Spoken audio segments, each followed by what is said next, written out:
Bonsoir, bienvenue sur Mon Financier, séance en dents de scie aujourd'hui au lendemain de la purge qui a fait fondre le CAC de pratiquement 150 points. Alors on sent beaucoup de prudence et même d'indécision aujourd'hui sur les marchés qui ont alterné entre hausse et baisse. Alors on a un CAC qui est allé tester en séance un plus haut à 4150 points. C'était juste après les statistiques américaines avant de finalement se redégonfler légèrement. À noter que les PMI européens ont réservé une plutôt bonne surprise puisqu'ils ressortent moins mauvais que prévu, même si la croissance économique européenne reste faible, mais ça ce n'est pas un scoop. À noter également les cours du pétrole qui eux ne parviennent toujours pas enrayer leur chute. C'est vraiment la spirale infernale, notamment sur le WTI qui évolue sous le seuil des 50 $. On est au plus bas depuis avril 2009. Du côté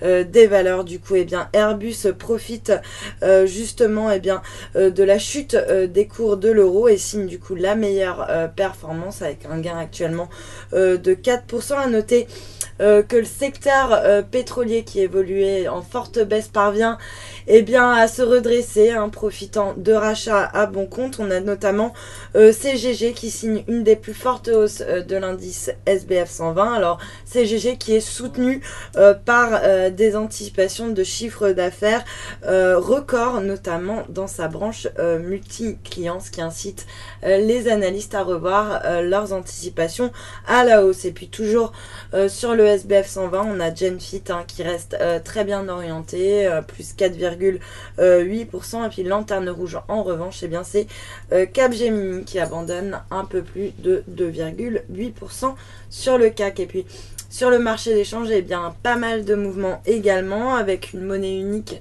qui reste faible malgré donc les bons PMI européens, moins 0,2% par rapport au dollar. On est autour du seuil des 1,1913. Et puis l'autre signe de ce regain d'aversion au risque, c'est l'envolée du yen face à toutes les devises, avec du coup un euro qui chute de 0,7% par rapport au yen. On revient autour des 141,56 yens. Et puis même chose du côté du dollar yen, avec un dollar donc qui redonne 0,5%, pardonnez-moi, et qui se négocie donc sous le seuil des 119 yens. Donc une aversion au risque qui reprend la main, une monnaie japonaise qui remonte, des obligations souveraines européennes qui atteignent des nouveaux points bas historiques, et puis l'or également qui est assez recherché, l'once qui progresse actuellement de 0,47% pour aller flirter avec le seuil des 1210